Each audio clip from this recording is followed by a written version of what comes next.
Hi guys, welcome to my channel. The previous videos we discussed about data management system. In case of anything, drop your questions in the comment section and I will reply as soon as possible.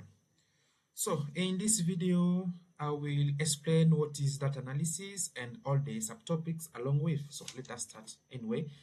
This is I usually prefer to say this word which says like better data leads to better decision making. Okay, so then we need to define what data analysis. We say data analysis is the process of examining, creating, transforming, and interpreting data to uncover useful information, draw conclusions, and support decision making. So most of the time, the data is made to support decision making. At the end of the point, the company to collect data, to analyze data, and then to make a conclusion based on what has been found. So we say why data analysis. We say data can help business better understanding their customer, obviously, improve their advertising campaigns, personalize their content, and improve their bottom lines. And the second advantage we say the advantage of data are many, but you cannot access this benefit without the proper data analysis tools and process. That's what we are trying to do. The importance of data analysis, guys. We say improve efficiency and productivity in a business operations. Obviously, data analysis help us to improve productivity, reduce risk and data detect frauds. Obviously, data help us to reduce risk by identifying data, better customer service and enhance customer experience. Obviously, by understanding what the customer need and what the customer doesn't need, effective marketing and improve decision making. As I said, data it usually to help us to improve decision making. So, data analysis process. We say the first one is to identify, consists of understanding the business problem or determine the data requirement and define the organization's goal. When we say identify, we say like to identify the business problem. What is the problem that the organization try to understand? And then the second process is the data collection. Data collection consists of the process of gathering data, guys. Okay, we gather data, we collect data, they write data from various sources, and we will see furthermore the type of sources. But in this level, we need to understand like sources can be such as a computer, online sources, cameras, environmental sources. Then we say data cleaning. Data cleaning is the process of cleaning the data to remove unwanted duplication and missing values and make it ready for analysis. So guys, you will more understanding about data cleaning when you will start dealing now with that analysis process, guys. Okay, so and then third one is that analysis and exploration. That's where now we process of using data visualization and business intelligence tools, which consists of calculating matrices such as means, medians, mode, standard deviations. The process of analyzing data, we can say data visualization can be, we can use as W, we can use of Power BI, which is most useful by companies. Okay, guys, and the last one we say interpret the result. Interpret the result to find out hidden patterns, future trends, and gain insight, guys. So kindly this process you must have it in your mind because all along that's what we'll be using. First of all, you need to identify data, you need to collect data, you need to clean data, you need to analyze, and at the end of the point, you need to interpret the result. Let us proceed, guys. We need to define what is data because we are talking about data analysis, data cleaning, data this. Okay, data are set of values of qualitative and quantitative variable about one or more persons and objectives. So we need to understand what is qualitative data and what is quantitative data. But when the data is processed, organized, structured, and presented in a given context, so as to make it useful, it's called information. Guys, people usually confuse between data and information. Normally, data in a one word we call it as a raw fact. It can be defined. What's data? Data can be defined as a raw fact. And then when we're talking about information now is a data which has been processed, it has been organized, it has been structured that can be presented to give a certain idea, a certain context. That's now it's called information. So when we say type of data, we say we have two types of data. We say we have the qualitative data type, and then we say we have quantitative data type. Okay, guys. So first of all, we need to understand what is qualitative data type. We say qualitative describe the object under consideration using affinity set of discrete classes. It means that this type of data cannot be counted or measured easily using numbers and therefore divided into categories. An example, we can say the gender of a person. Obviously, the gender of a person can't be divided or can't be measured. Okay, they are useful extracts from audios, images, and text medium. But we say under qualitative data type, they are sub data type, sub qualitative data type, where we say they are usually. Then we say the first one is called nominal data type. A nominal data type is a subtype of a qualitative data type. So we say nominal data type, they are the set of values that does not proceed a natural ordering. For example, color and gender. And the second one we say ordinal data type. These types of values have a natural ordering while maintaining their classes of values, guys. For example, you can say grading systems A plus, B, B plus, B minus, C, D, and A. Sales of a clothing.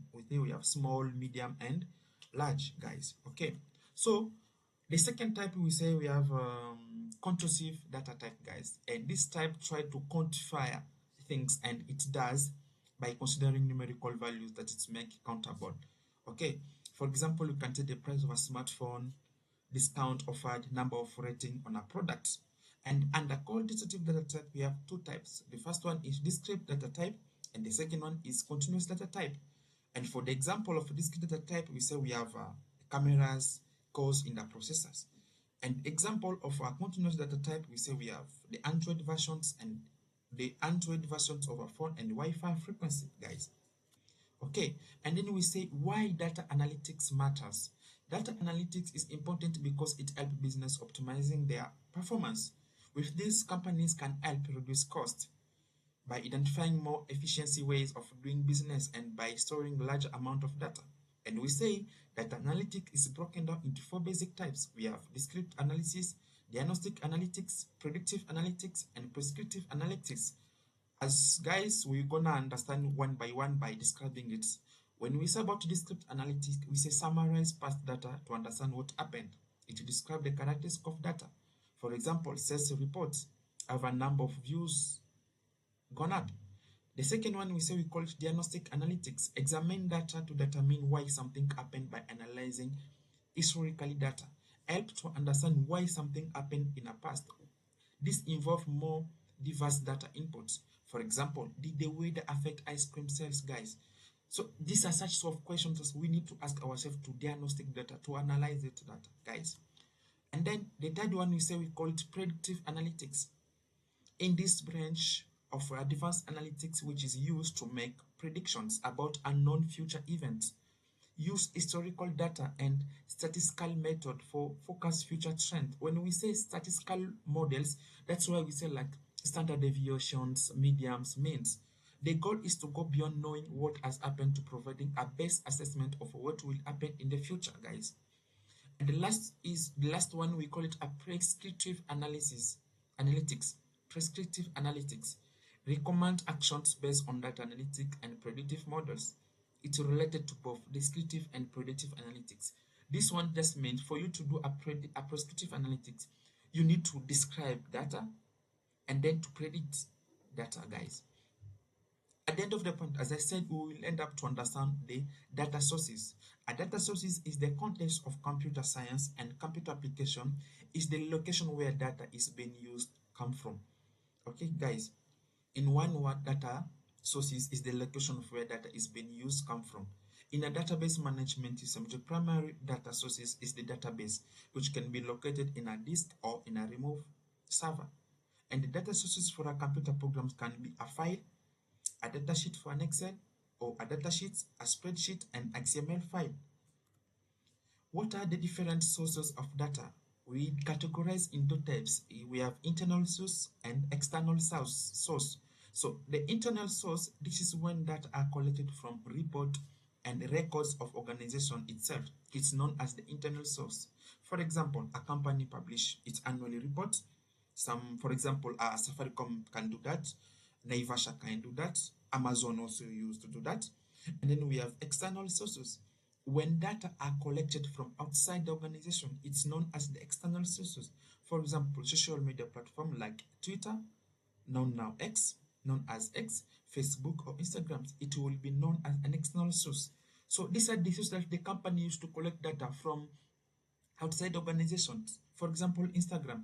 When you post your product or when you post your services, people will come to comment, to like, to drop some feedback.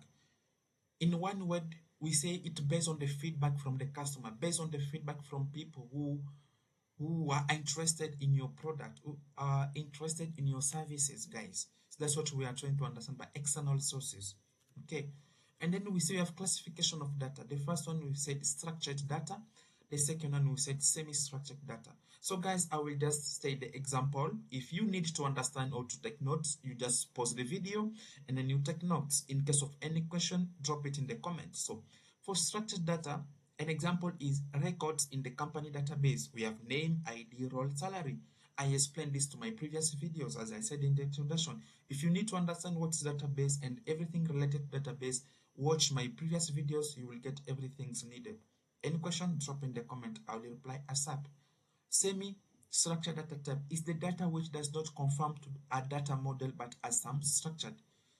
It's the data that does not reside in the relational database as but have some organizational properties. For example, email messages contain metadata like sender, recipient, subject, body attachments. The third one we call it quasi-structured data. Data that appear unstructured but has some organizational features. For example, clickstream data from web browsing, customer feedback as I've just explained, or survey response written in a forms. And then we have unstructured data with no predefined format or structured, making it the most challenging to store and analyze directly. For example, images, videos, and audio files. So, at the end of the point, obviously, we need to understand what are the tools and technologies that are used for data analysis, guys. Okay, so the first one we say programming languages. It's used Python. We can use Python for analysis, R and SQL for statistical analysis and machine learning. Analytic tools, we have W, we have Power BI, we have Google Analytics for advanced data visualization. Data platform, we have Hadoop and then we have Apache Spark. This is more used for, we call it big data. The people deal with big data, they know what is Hadoop. And for database, we have MySQL, PostgreSQL, MongoDB for database querying. So guys, what I just need to explain here, like you need to pick one tools for data analytics and another tools for data visualization. Based on you, you can do it in a different ways. Like personally, I deal with Python using pandas for data analysis, and for data visualization, I use Power BI. So that is me. But you can still do analysis and visualization in one tools. That is you. Challenging in data analytics. So what we try to name some challenging, which is handling larger volume of unstructured data, ensuring data quality and accuracy, maintaining data privacy and security, managing rapidly evolving technologies, and integrating data from diverse sources. So guys, those are the challenges that I try to summarize based on what I found. Thanks for watching the video, guys. I have come to the end of an introduction for data analytics. The next video, I will talk about Python. I will talk about Python, most like Python using pandas as a library, and we will describe the Jupyter notebook. That will be our ADA, because we will do data analysis by using Python, pandas as a library, and then Jupyter notebook will be our ADA. So guys, thanks for watching, and meet you to the next video where we will talk more about we will present the dashboards, and in case of any questions, feel free to drop in the comments. I will reply as soon as possible. And in case you're interested in the note, just ask. I will share my Google account or the GitHub account. Or in case you are interested to take the note, just pause the video and then you can take the notes. Thanks, guys. See you soon.